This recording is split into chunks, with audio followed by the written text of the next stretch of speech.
my thirst when I realized that harvesting this plant actually replenished my water. Okay, suddenly feeling a little more hopeful. I hunted down this level 10 Parasaur and this little Listro, unlocked some Engrams, a tent to hopefully use as a temporary shelter, and Spyglass to scope out some creatures from a distance. I just need some more crystal and some silk. Before long though, darkness was once again spreading across the desert. I set up camp on the edge of the cliff, as it meant there was only really one direction hostile creatures could get me from, and I spent the night building up my resource supply. And before I knew it, the sun was finally rising on day 2. I have no idea how I'm going to make it through another 99, but I'm going to try my best. Now that I have access to boulders and boomerangs, let's tame something, like this level 70 Parasaur. I once had a friend like you, except a little more blue and slightly less organic.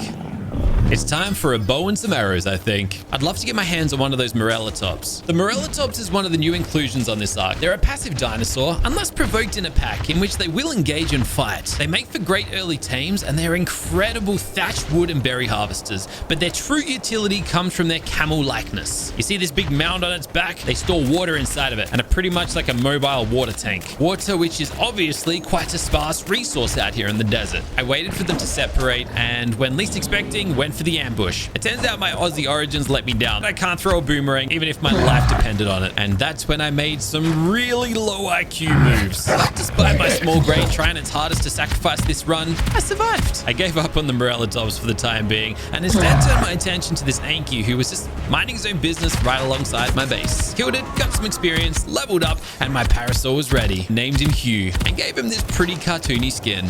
Alright, it's time to build up a supply of berries, but not before drinking the juicy goodness of a jug bug's innards. A very tranquil delicacy out here in the desert, only available to the most elite and desperate of survivors, like myself. I gathered a nice supply of narco berries that would soon be used to craft trank arrows once we reach level 21, as well as mejo berries for future herbivore tames. Speaking of herbivores, a level 85 Morellatops had appeared behind my base, and now I had a means of chasing it. Unfortunately though, it was still a bit too quick for me. Ooh, a raptor. Time to avenge some death. I decided to bolster our defenses by replacing our thatch structures with some wood, giving me a handy experience boost along the way. I learned the large storage box and water well, something I've never used but may end up coming in handy. I also learned one other engram that was nothing but a waste of engram points to tickle my own ego: the flare gun. Creatures of scorched earth, I'm Yola, first of his name, am here to kick your butts. Whoa! You see that? I'm pretty sure I just saw a World War II era Spitfire fly across the sky. The same Spitfire that you yourself can fly in the sponsor of today's video, War Thunder. What a crazy coincidence. Welcome to the ultimate vehicular warfare experience. War Thunder puts you in the cockpit and at the helm of over 2,000 tanks, planes, choppers, and warships from across over the past 100 years of history. Every vehicle in War Thunder has incredible detail, modeled right down to their individual components, offering a highly immersive combat experience unobtainable anywhere else. You'll feel the adrenaline flow through your veins to unleash devastating firepower across over 100 historically inspired battlefields. But remember, it's not all about the firepower. It takes tactics, teamwork, and determination to truly excel on the battlefield. War Thunder features crossplay across PC, PlayStation, and Xbox, so go download War Thunder now using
Hmm.